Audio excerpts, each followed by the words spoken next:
Hello everyone. आज हम design of steel structure में कंप्रेशन मेंबर की डिज़ाइन पढ़ेंगे, जिसमें हमें टाइप्स ऑफ बकलिंग्स कितने तरह की होती है, जैसे फ्लेक्सुरल बकलिंग, टॉर्जनल बकलिंग, उनके बारे में पढ़ेंगे। देन आफ्टर इम्परफेक्शन फैक्टर क्या होता है उसके बारे में देखेंगे। इम्परफेक्शन फैक्टर का मतलब सिंपली होता है कि कंप्रेशन मेंबर जब हम डिज़ाइन करते हैं तो हम लोडिंग कैसी अज्यूम करते हैं, axial loading, right.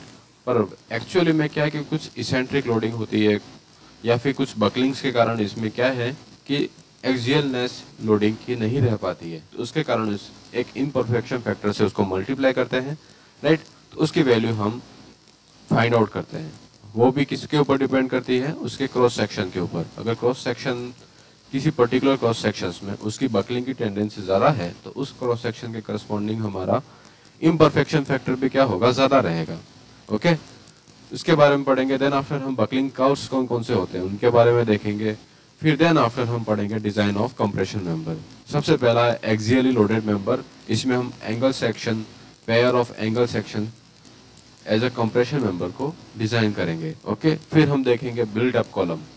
Buildup column क्या मतलब क्या होता है कि जनरली हमारा कंप्रेशन मेंबर हम जो यूज करते हैं वो कैसे करते हैं, आई सेक्शन की तरह हम अगर कंप्रेशन मेंबर यूज करते हैं, पर इसके ऊपर लगने वाली लोडिंग इतनी ज़्यादा है कि सिंगल रोड स्टील सेक्शन जो है आई का, वो इतना लोड बियर अप नहीं कर पाता है, राइट। वो इतना लोड फाउंडेशन में ट्रांसफर नहीं कर पाता, उससे पहले ही ये क्या हो जाता है, फेल हो जाता है। तो इस कंडीशन में हमें क्या करना पड़ता है कि एक ही कॉलम में दो रोड स्टील सेक्शंस को प्रोवाइड कराना पड़ेगा, राइट। फिर इन दोनों को यहाँ से इस तरह से ज्वाइंट कर दिया जाता है ताकि इसका क्या है कि फ्लेक्सुरल रिजिडिटी बढ़ जाए, इसकी कंप्रेसिव स्ट्रेंथ बढ़ जाए। तो इस तरह से जब हम कॉलम को डिजाइन करते हैं, इसको हम क्या कहते हैं, बिल्डअप कॉलम कहते हैं। ओके, तो इसकी डिजाइन कैसे करते हैं ये हम देखेंगे। दो अलग अलग रोड सेक्शंस को बिल्डअप कॉलम की तरह डिजाइन करने के बाद हम क्या करते हैं कि इसकी जो एजेस हैं उसको हम एज अ सिंगल यूनिट बनाने के लिए किसी फ्रेम से कनेक्ट करते हैं या किसी एलिमेंट या मेंबर से कनेक्ट करते हैं। इन्हीं को हम कहते हैं लेसिंग, और दूसरी होती है बैटन्स। ओके, लेसिंग का मतलब क्या होता है, एज अ लेस जो होती है शूज की, उस तरह से हम उस दोनों मेंबर को कनेक्ट करते हैं। जैसे हमारा दूसरा आई सेक्शन का एक फ्लेंज यहाँ पे है, ओके, दूसरा आई सेक्शन हमारा यहाँ पे कहीं है, राइट। तो यहाँ पे हम स्टील की स्ट्रिप्स होती है, फ्लैट्स, उनको इस तरह से हम क्या करते हैं, लेस करते हैं। तो इस तरह से जब लेसिंग की जाती है तो इसे हम कहते हैं these two rolled structural element are being united by using what, lacing। Battens में हम क्या करते हैं कि स्टील के बैटन्स प्रोवाइड कराते हैं, मतलब कुछ इस तरह से हमारे दो कॉलम के अलग अलग सेक्शन से उनको इस तरह से हम कनेक्ट करते हैं, तो ये हमारे हो जाते हैं बैटन्स। तो इनकी डिज़ाइन, इसका क्रॉस सेक्शनल एरिया कितना होना चाहिए, इसकी लेंथ कितनी होनी चाहिए, ये इस एंगल से यहाँ इस मेन कॉलम से कितने डिग्री एंगल पे इंक्लाइन होने चाहिए, ये सारी चीज़ें देखेंगे। फिर इसके यहाँ पे बोल्टिंग या अगर हम वेल्डिंग प्रोवाइड कराते हैं तो वेल्ड की साइज़ कितनी होनी चाहिए, नंबर ऑफ बोल्ट्स कितने होने चाहिए, ये हमारा सब किस में होगा, लेसिंग के डिज़ाइन में होगा। बैटन के डिज़ाइन में हम यहाँ पे बैटन की यहाँ पे स्पेसिंग कितनी होनी चाहिए, राइट, बैटन्स की लेंथ कितनी होनी चाहिए, उसकी विड्थ कितनी होनी चाहिए, नंबर ऑफ बोल्ट्स कितने प्रोवाइड कराने हैं, इन सभी चीज़ों की डिज़ाइन हम बैटन्स में डिज़ाइन करेंगे। ओके, तो ये है हमारा सिलेबस कंप्रेशन मेंबर का। इन सब को पढ़ने से पहले हम कुछ कंसेप्ट को रिकैप करते हैं जो आपने पिछली क्लासेस में पढ़ा होगा स्ट्रेंथ ऑफ मटेरियल में, और ये सारे कंसेप्ट हमारे इन कंप्रेशन मेंबर की डिज़ाइन में काम आएंगे। तो सबसे पहला है स्लेंडरनेस रेशियो। क्या, स्लेंडरनेस रेशियो। स्लेंडरनेस रेशियो क्या होता है, it is the ratio of effective length upon minimum radius of gyration, right. It is the ratio of effective length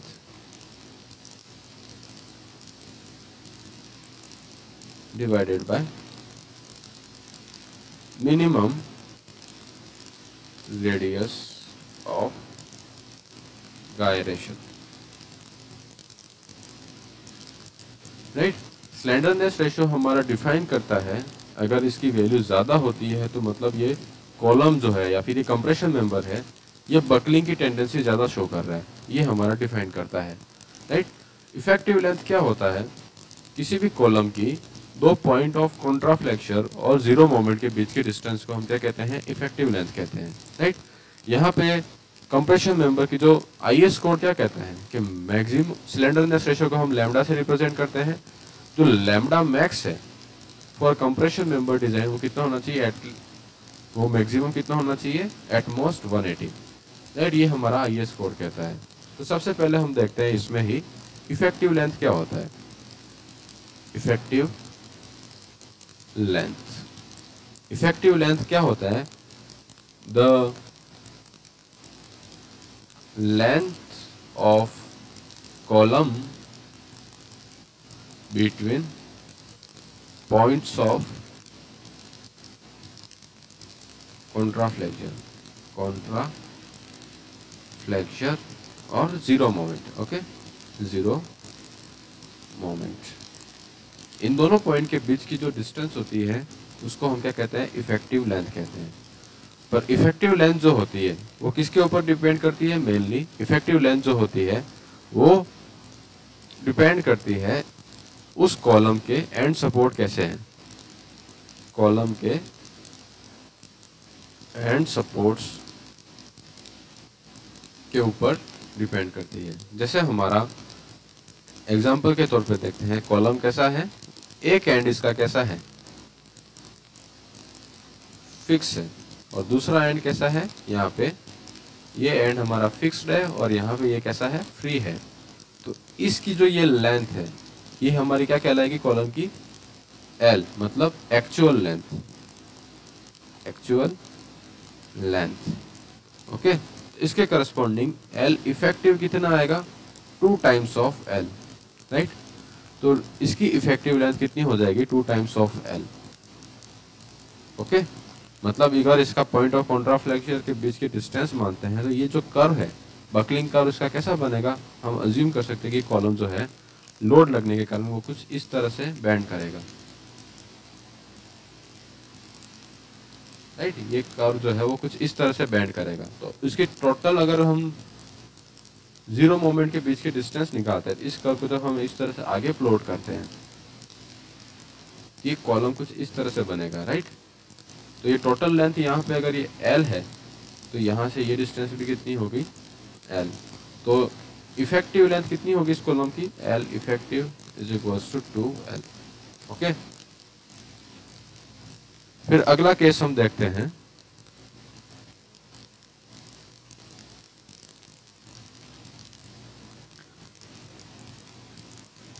next case है हमारा जब दोनों एंड पॉइंट हमारे कैसे हैं? हिंज्ड है, पिन जॉइंटेड कनेक्शन से, ओके। मतलब कॉलम का ये एंड कैसा है? पिन जॉइंटेड है, और कॉलम का ये एंड कैसा है? हमारा पिन जॉइंटेड है, right. Pin and pin support है, राइट। तो जब यहाँ पे हमारी कंप्रेसिव फोर्स लगेगा तो ये कॉलम किस तरह से बेंड करेगा? इस तरह से बेंड करेगा। यहाँ पे हमारा मोमेंट कितना रहेगा? पिन सपोर्ट पे 0, ओके। और यहाँ पे हमारा मोमेंट कितना रहेगा? 0। तो ये अगर हमारी एक्चुअल लेंथ ऑफ कॉलम है, L is equal to what? Actual length of column, actual length of column, then L effective is equal to what? L, right. दो जीरो मोमेंट के बीच की डिस्टेंस हमारी क्या हो जाएगी? इफेक्टिव लेंथ हो जाएगी। फिर अगला केस हमारा है, एक एंड सपोर्ट हमारा कैसा है? फिक्स है, और दूसरा कैसा है? हिंज है। जैसे हमारा कॉलम है कुछ इस तरह से, यहाँ पे हमारा सपोर्ट कैसा दे रखा है? फिक्स सपोर्ट है, और यहाँ पे ये हिंज सपोर्ट है। तो जब भी कंप्रेसिव लोडिंग लगेगी तो ये कॉलम किस तरह से बेंड करेगा? कुछ इस तरह से। फिक्स सपोर्ट होने के कारण यहाँ पे स्लोप और डिफ्लेक्शन की वैल्यू कितनी होगी? 0 होगी। तो यहाँ पे पॉइंट ऑफ कॉन्ट्राफ्लेक्चर कहाँ मिलेगा? कुछ इस जगह पे मिलेगा, राइट। यहाँ पे मोमेंट क्या है? 0 है, और एक यहाँ पे मोमेंट 0 है। तो ये डिस्टेंस कितनी आती है? ये डिस्टेंस आती है हमारी L/√2 के बराबर, ओके। तो यहाँ पे हमारा थ्योरेटिकली इसे हम कितना लिख सकते हैं?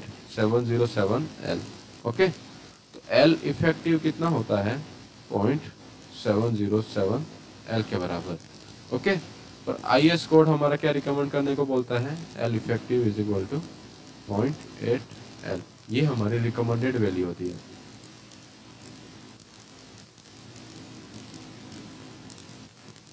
ओके, देन अगला केस हमारा है जब कॉलम के दोनों एंड कैसे हैं, फिक्स्ड है। Okay, when both ends are fixed, मतलब कॉलम कैसा है हमारा कुछ इस तरह से। जब कॉलम के दोनों एंड फिक्स है तो यहाँ पे स्लोप कुछ जनरेट होगा नहीं, तो ये बैंड कैसे करेगा कंप्रेसिव लोडिंग के अंदर, ये कॉलम कुछ इस तरह से बैंड करेगा। ओके, यहाँ पे हमारे 2 पॉइंट ऑफ कॉन्ट्राफ्लेक्चर मिले और ये हमारी इसकी इफेक्टिव लेंथ हो जाएगी। तो ये जो डिस्टेंस है ये कितनी होती है L/2। तो L effective is equal to what 0.5 L। Okay, तो ये हमारी क्या हो जाएगी थ्योरेटिकल वैल्यू,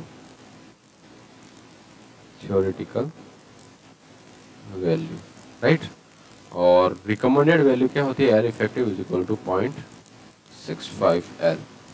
L यहाँ पे भी क्या है टोटल लेंथ है। ओके, इसे L बोले या कैपिटल L का है। ओके, ये हमारी क्या हो जाएगी recommended value, right. IS code जो है इन फैक्टर्स को K से रिप्रेजेंट करता है, राइट। IS कोड जो है मतलब as per IAS 800/2007 effective length is equal to कितना K इंटू L। यहाँ पे L क्या है एक्चुअल लेंथ ऑफ कॉलम, जो कितनी है दो सपोर्ट्स के बीच के डिस्टेंस, राइट। और K की जो वैल्यू है K is equal to what 2 when हमारा कॉलम कैसा है कैंटिलीवर और वन एंड कैसा है फ्री है एंड अदर इज फिक्स्ड, मतलब कॉलम कैसा है हमारा कुछ इस तरह से है। तो उसमें हम K की वैल्यू कितनी लेंगे जब L इफेक्टिव फाइंड आउट करना है तो 2, राइट। दूसरा है K is equal to 1 when both ends are pinned support.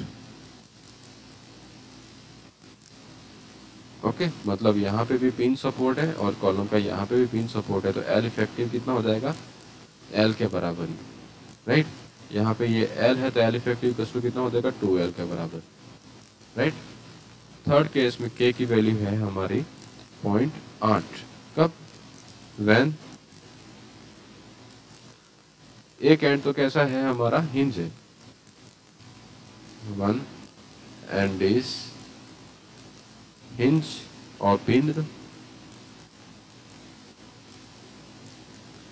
and other end is fixed। इस केस में हमारी K की वैल्यू कितनी हो जाएगी 0.8, तो L effective is equal to 0.8 L, right. अगला केस है K is equal to 0.65 when both ends are fixed। इस तरह से जब कॉलम हो और उस पर कंप्रेसिव लोड लग रहा हो when both ends are fixed, तो हमारी L इफेक्टिव की वैल्यू कितनी हो जाएगी 0.65 L, राइट। इस तरह से हम effective length of column find out करते हैं। ओके, फिर हमारा अगला कंसेप्ट है रेडियस ऑफ गायरेशन, राइट। अगला कंसेप्ट है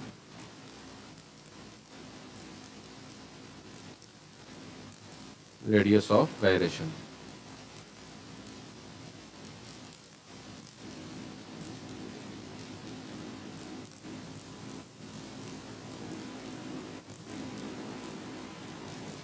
रेडियस ऑफ गायरेशन का मतलब क्या होता है कि जैसे हमारा कोई क्रॉस सेक्शन है, राइट, जैसे हमारा ये कोई क्रॉस सेक्शन है, इसका हमें मोमेंट ऑफ इनर्शिया निकालना है एक्स एक्सिस के अबाउट। तो हम कैसे निकालेंगे, हम यहाँ पे कोई डी ए एलिमेंट कंसीडर करेंगे और इस डी ए एलिमेंट का यहाँ इस एक्सिस से जो डिस्टेंस है वो अज्यूम कितना किया है, वाई डिस्टेंस है।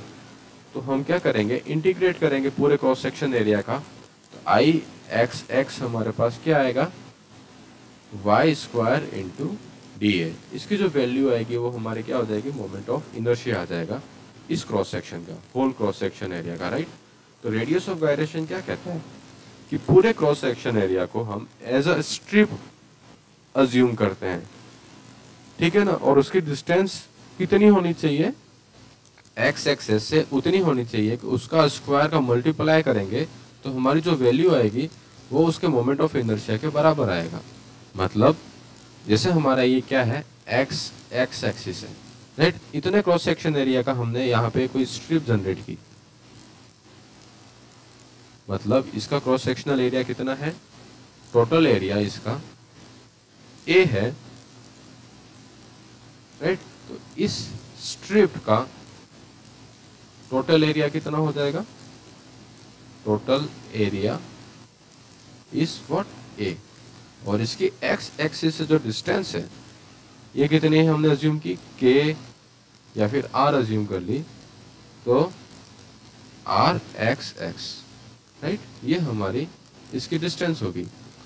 इस केस में इसका इस एक्सिस के अबाउट जो मोमेंट ऑफ इनर्शिया निकलेगा वो कैसे निकलेगा, I X X is equals to A into what, R X X का स्क्वायर, राइट। ये हमारा क्या हो गया, इसका इनर्शिया हो गया अबाउट दिस एक्सिस। तो यहाँ पे ये दोनों वैल्यू अगर बराबर करेंगे तो हम आर एक्स एक्स की वैल्यू निकाल देंगे, और यहाँ पे आर एक्स एक्स हमारा क्या है, रेडियस ऑफ गायरेशन, ओके। तो रेडियस ऑफ गायरेशन क्या हो जाएगा, R X X is equal to what, I X X divided by A का अंडर रूट, और वाई स्क्वायर डी ए की जो वैल्यू आएगी इंटीग्रेशन का डिवाइडेड बाय ए की पावर 1/2। इस तरह से हम radius of gyration about X X axis find out कर सकते हैं। अगर हमें radius of gyration Y axis के अलोंग फाइंड आउट करनी हो, मतलब इस एक्सिस के अलोंग, कैसी है, वाई एक्सिस के अलोंग हमें अगर radius of gyration find out करनी है,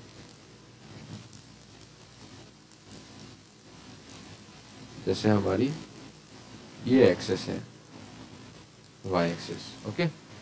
इस एक्सिस के अलोंग अगर हमें radius of gyration find out करनी है तो हम अज्यूम करते हैं कि हमारा यहाँ पे कोई डी ए एरिया है और इसकी ये जो डिस्टेंस है वो कितनी है, एक्स है, राइट। तो हमारा इसका inertia about Y Y axis कितना हो जाएगा, integration of X square into what, D A. उसका होल क्रॉस सेक्शनल एरिया का इंटीग्रेट करेंगे तो हमारे पास मोमेंट ऑफ इनर्शिया आ जाएगा। तो radius of gyration about Y axis क्या, हम एक वर्टिकल स्ट्रिप अज्यूम करेंगे, इस वर्टिकल स्ट्रिप का इस वाई वाई एक्सिस से जितना भी डिस्टेंस होगा ये हमारा रेडियस ऑफ गायरेशन या गायरेशन कहलाएगा। इसे हम आर वाई वाई कह देते हैं। ये हमारा टोटल एरिया ए के बराबर ही होगा, ओके। तो यहाँ पे R Y Y is equal to what, integration of I Y Y divided by A. यहाँ पे हमारा I Y Y is equal to what, A into R Y Y का स्क्वायर, ओके। इस तरह से हम रेडियस ऑफ गायरेशन को define करते हैं। तो इसकी डेफिनेशन लिखें, it is a distance at which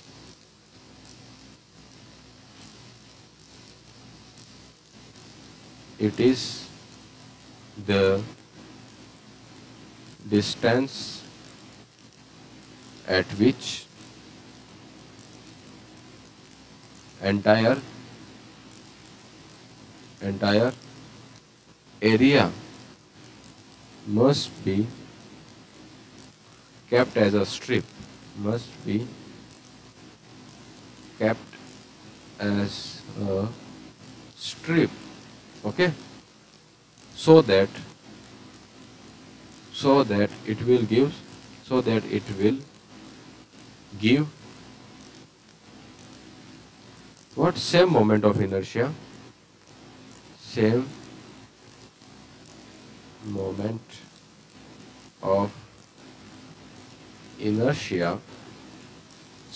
of inertia as that of original area, right? Original area. तो ये जो जितने डिस्टेंस पे रखा है, then that distance would equal to what? Radius of gyration. Then the distance is what? This distance is what? Radius of gyration, right? तो इससे हम हमारा किसी भी क्रॉस सेक्शन ऑफ कॉलम का स्लेंडरनेस रेशियो फाइंड आउट कर सकते हैं। लैम्डा की वैल्यू क्या होती है?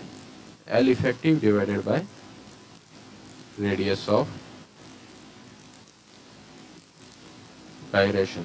मैक्सिमम स्लेंडरनेस रेशियो हमें किसी कॉलम का 180 तक लिमिटेड करना है। अगर हमारा कोई कॉलम है जो कैसा है? स्क्वायर क्रॉस सेक्शन का, मतलब उसका क्रॉस सेक्शन कैसा है? स्क्वायर है। उसका डायमेंशन दे रखा है 100 बाय 100। हमने बोला है कि इसके वन एंड कैसा है? पिन जॉइंटेड है, पिन जॉइंटेड है, और दूसरा एंड कैसा है? हमारा फिक्स है, राइट? और इसकी जो लेंथ दे रखी है कॉलम की, वो अगर हमें 10 मीटर दे रखी है, राइट? तो इसमें हम इस कॉलम का स्लेंडरनेस रेशियो फाइंड आउट कर सकते हैं। एल इफेक्टिव की वैल्यू कितनी हो जाएगी? 10 into one and is fix and other is pin jointed, तो उसके लिए हम के की वैल्यू कितनी लेते हैं? 0.8, राइट? ये हमने अभी देखा था। यहाँ पे one and is what? Hinge है और पिन है, और दूसरा फिक्स है, तो उसमें के की वैल्यू हम कितनी? 0.8 कंसीडर करके चलते हैं। तो हमारे यहाँ पे एल इफेक्टिव कितना आ जाएगा? 8 मीटर, राइट? अब हमें निकालना है radius of gyration. Radius of gyration की वैल्यू कितनी होती है? R X X is equal to what? I X X divided by area का अंडर रूट, राइट? इस स्क्वायर का या फिर इस स्क्वायर का एक्स एक्स के अबाउट मोमेंट ऑफ इनर्शिया कितना होता है? I X X is equal to what? A की पावर 4 डिवाइडेड बाय 12, राइट? मतलब 100 की पावर 4 डिवाइडेड बाय 12। ये हमारा क्या हो जाएगा? आई एक्स एक्स, राइट? इसका एरिया कितना हो जाएगा? 100 इंटू 100, राइट? इन वैल्यू को यहाँ पे पुट करते हैं, तो 100 की power 4 divided by 12 into what?